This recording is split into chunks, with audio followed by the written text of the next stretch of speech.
Early on Christmas morning, a young Iranian in a green anorak collapsed on a Kent beach after getting out of a small inflatable boat.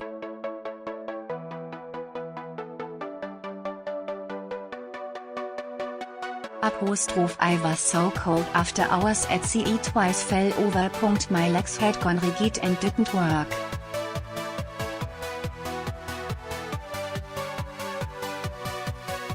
But I was so happy to reach England, he says today. They are words 30-year-old Mirdad Kazemi utters with feeling.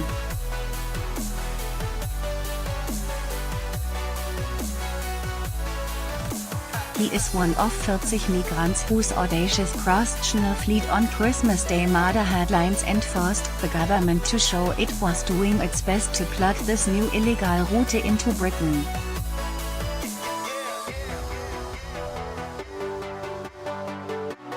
Home Secretary Sajid Javid was called back from a holiday in Africa and declared their arrival in 5 tiny boats a major incident.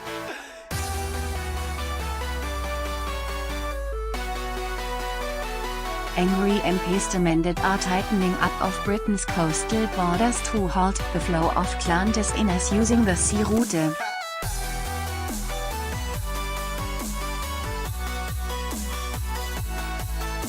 Mirdad is just one of 434 migrants, the majority Iranian, who, since October, have been found making the 21-mile crossing from France.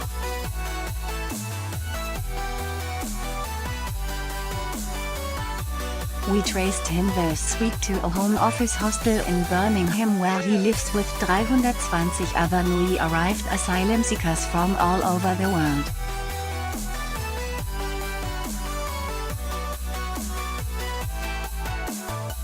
We were told of his whereabouts by other Iranians, waiting in northern France to follow him to Britain.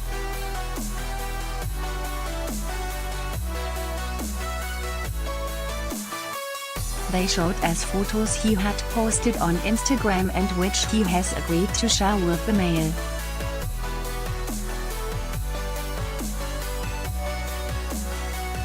They depict his life in Iran and his journey through Europe to Paris. From there, he made for Calais, where he arrived in the last week of November.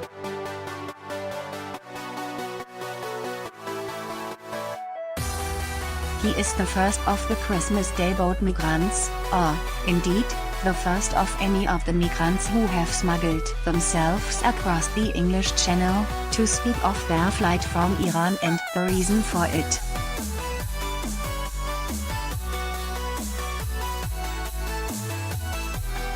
In an exclusive interview, Mirdad told how he paid a people trafficker in Turkey for his entire journey, including for the sea crossing with 7 others in the boat that reached Kent on Christmas Day.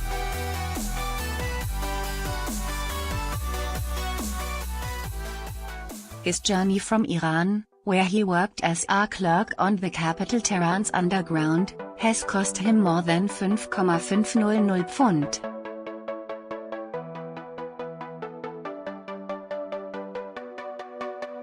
He says it's money well spent. A most courteous man, he has few words of English, but told us his story through an interpreter in a coffee bar near his hostel.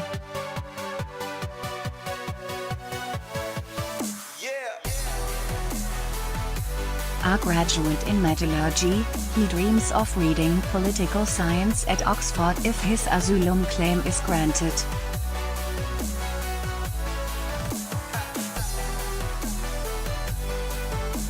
Mirdad says he fled Iran when the country's secret police targeted him as a political activist who was opposing the authoritarian Islamic regime.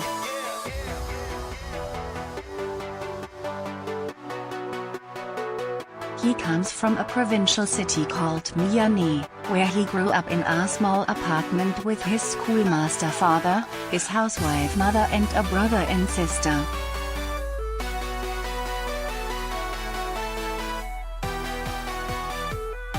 He says, "My friends and I thought people should have a voice and we began sending flyers and leaflets out through the social media.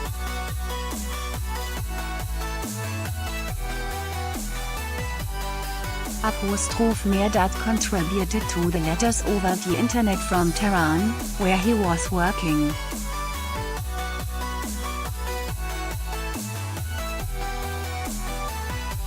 We called them night letters because we sent them at night. They were written in opposition to Iran's Islamic ruling party.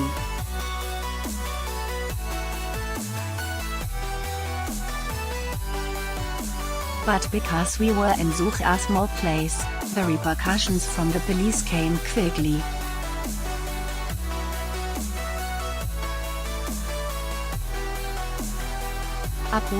Two of his friends were arrested.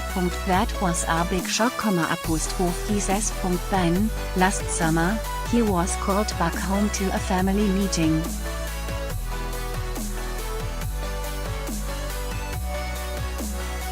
His mother, whose name he withholds to protect here, begged him to leave Iran. She and my family felt my life was in danger.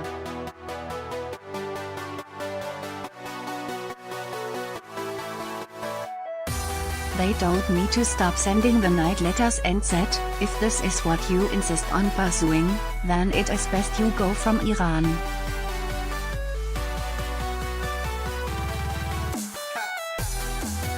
My mother pleaded with me. She could not bear to see me in prison. It would be better if I was far away, despite the wrench to her.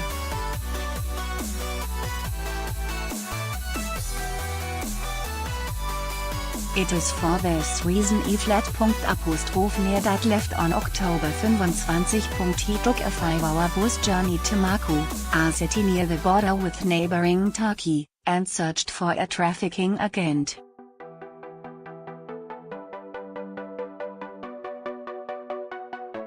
He remembers, he paid an agent 2 million Iranian rial, 36 pfund, to drive me with 5 others secretly in the back of a pickup truck across the border.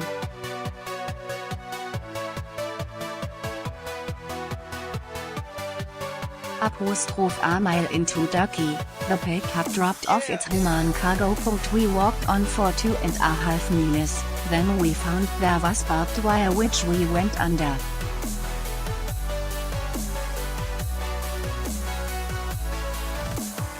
The next obstacle was a wall. It had metal poles in it to help us climb up, so I think people had been there before.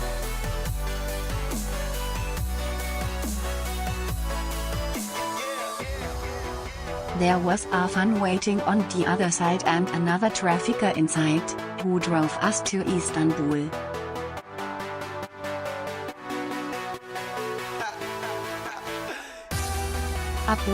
Meerdat had escaped the troubled country of his birth, but his journey to freedom had only just begun.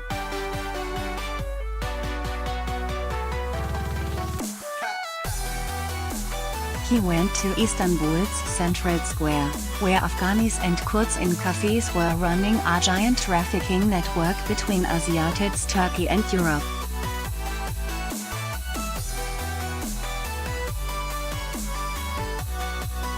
He looked for someone to help him. Not knowing anyone, he felt he couldn't trust a soul.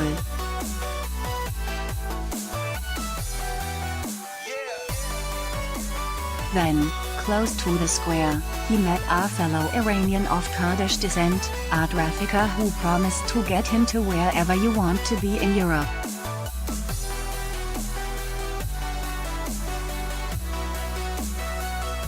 The deal was struck. Meerdat was to leave funds at a money exchange office and release it to the Iranian court when he got to Europe.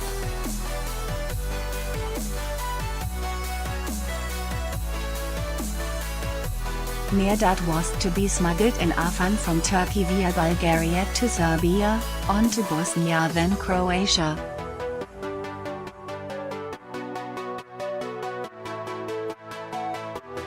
The trafficker kept his word. Meerdat, however, says, when I got to Serbia by then, I found it was bad.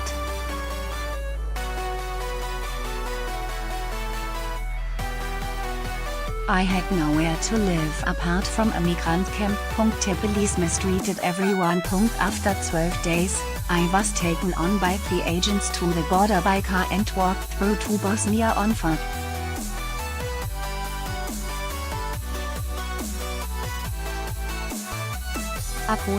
From there, he was smuggled through to Croatia with a group of other Iranians. We arrived and found the police want to beat you up.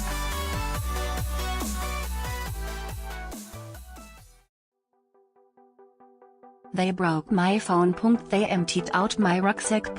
We were strip searched. And then the police drove us to the middle of nowhere and dumped us with nothing.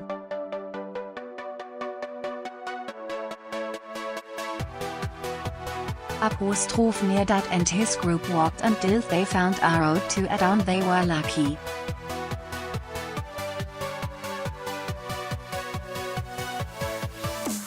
Mirdad was able to buy another phone and contacted the original trafficker Book in Istanbul, who sent his local agent to rescue them.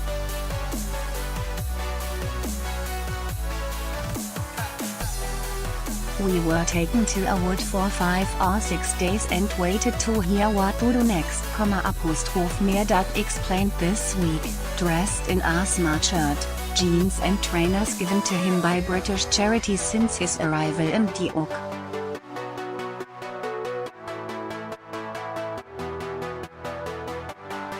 Finally, in the bitter November weather, the agent told Mirdad to go to a lorry park where he would arrange something.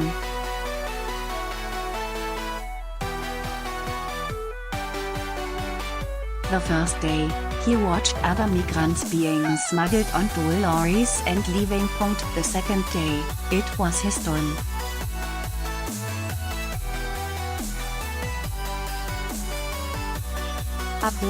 I was with one other Iranian. We were really scared. We thought if the police catch us, this is the end.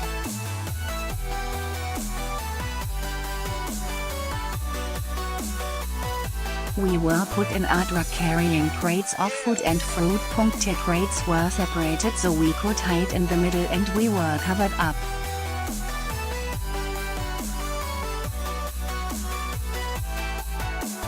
We were ordered to keep quiet. For nearly 2 days, with only a few biscuits and water, he and his friend lay in the lorry as it traveled from Croatia through Slovenia and northern Italy to Milan.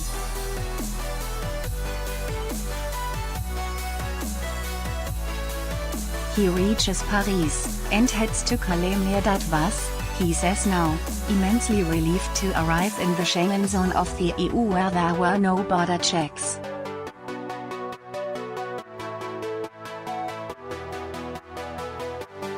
He caught a train to Paris. He visited the Eiffel Tower and then he went to Calais. There, Mirdad found a makeshift camp where 400 Iranians live on a muddy patch of land next to an industrial site.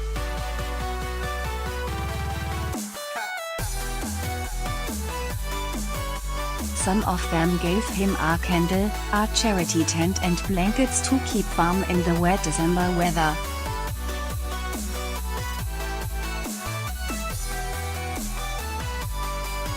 If I wanted to sleep I had to put a candle out, so I did not burn the tent down. He remembers with a rueful smile.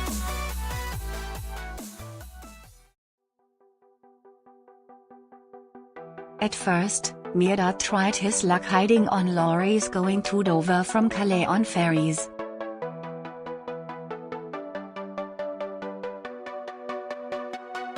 But one night he and an Iranian friend from the camp were in a lorry park hoping to cut a hole in the soft side of one of the vehicles and climb in when, at 3 am, they were spotted and attacked by 2 of the black guys who did not want them on their trafficking patch.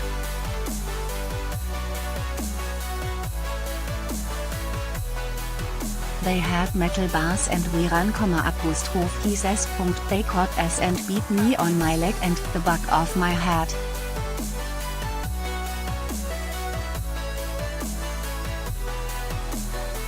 The French police finally came and the black guys ran away. I was taken to hospital overnight.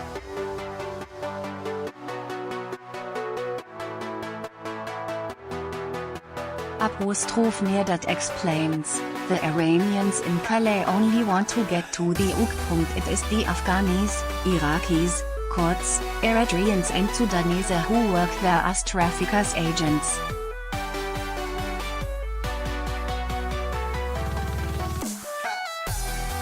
They don't mind living in squalid camps because they are making good money. Each gang of a different nationality has its territory.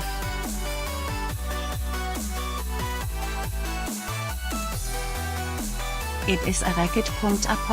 Determined to reach England, perceived by Iranians as the most welcoming country in the EU for migrants, he did not give up.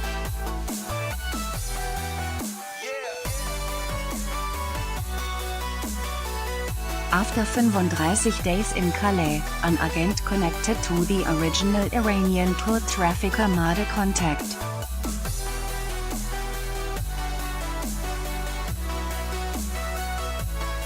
He offered to move near that by boat to Britain. I was told to go by bus to a beach called Vissank about 45 minutes from Calais on Christmas Eve.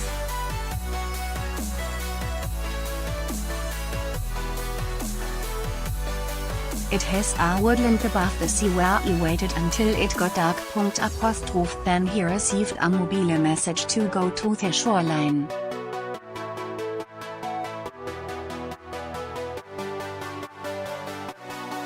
There, two of the traffickers' agents were pumping up an inflatable boat with an outboard motor.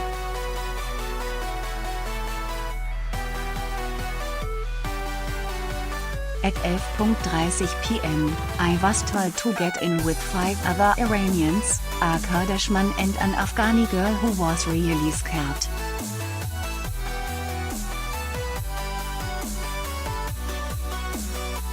I was frightened, too. I was shaking. He thought it was impossible to cross the ocean in such a small vessel.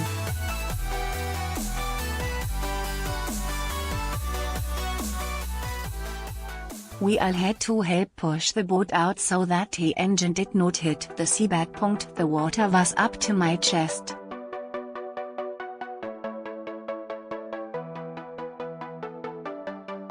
The Kurdish guy said he would drive the boat, but said he was also an asylum seeker.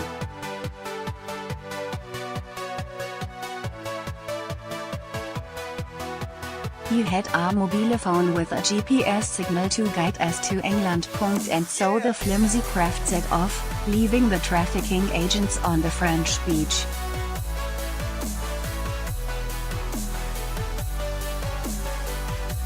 For 3.5 hours, the rubber boat bobbed about in the channel avoiding big ships on what is one of the busiest seaways in the world.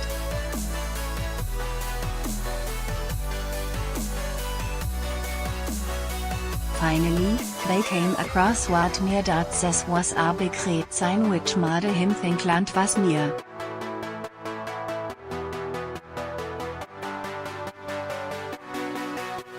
It is likely to have been one of the scarlet-painted lightships off the Kent coast that stop vessels hitting sandbanks.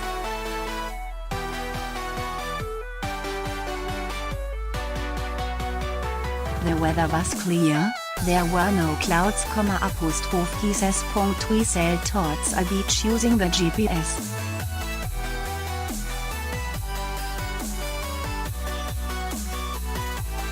There, we lit a fire to keep warm and called 999 to tell the local police we were there.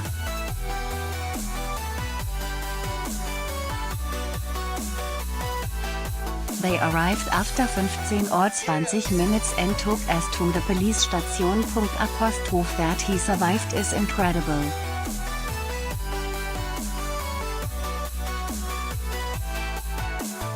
We have coordinated near that story with Border Force reports of the Christmas Day migrant boats.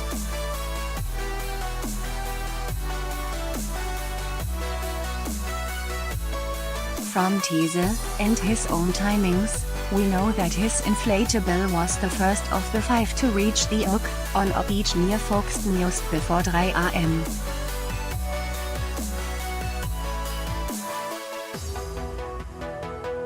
From Folkestone, Mirdad was driven to Barking, East London, for questioning by immigration officials.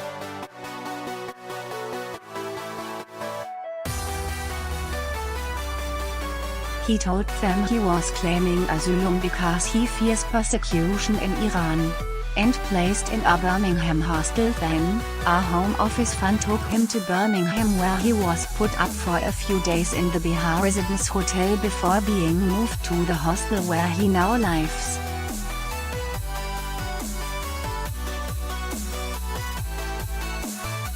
It is old, dirty and the bathrooms are not good, he says. It is just a start for me.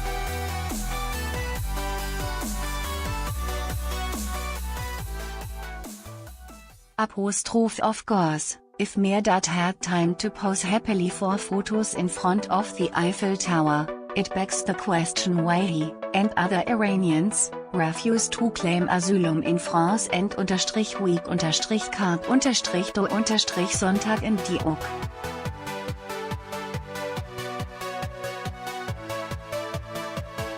When we asked him this, Mirdad said, I had heard not so many great things about France, that it was not safe to go out at night, as a migrant, so I did not want to stay.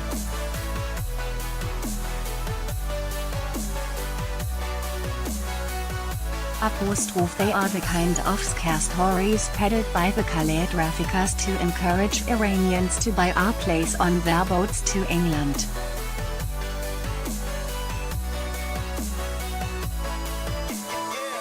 Of his old life, Mirdad adds, any opposition to the strict Iranian government is not allowed.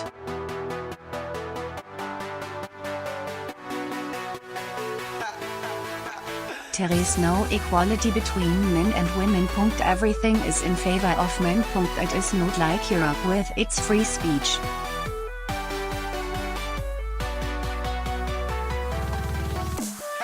My political group wanted open debate about how women should not be forced to wear the hijab, which is the rule in Iran.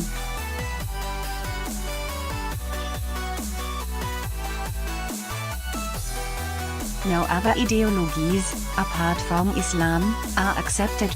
Everything is monitored, Facebook, YouTube, and they have now got their sites on Instagram, too.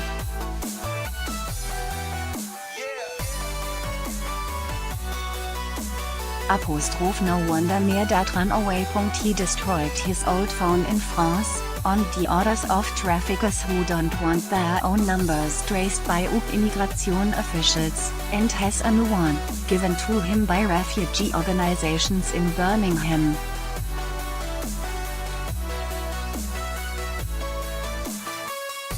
He has called his delighted family to say he is in England. They told him his tonight letter friends are still in prison and he is convinced they are being mistreated.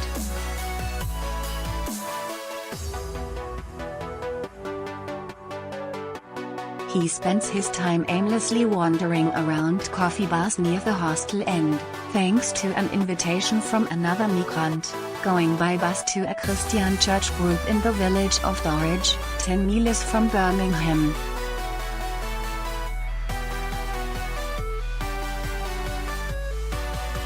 Though born a Muslim, Mirdad has renounced Islam. He hopes to move from his dirty hostel into permanent accommodation.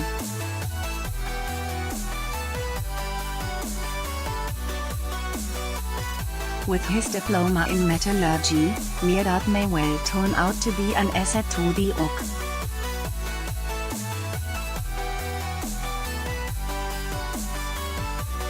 Let's hope so.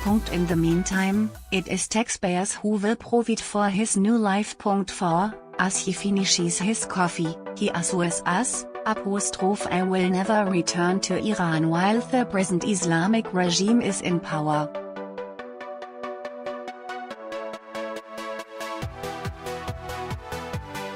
Home Office staff, though, may not agree.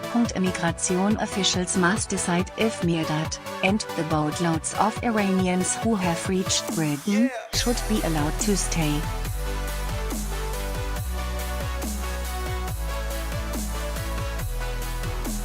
One thing is sure.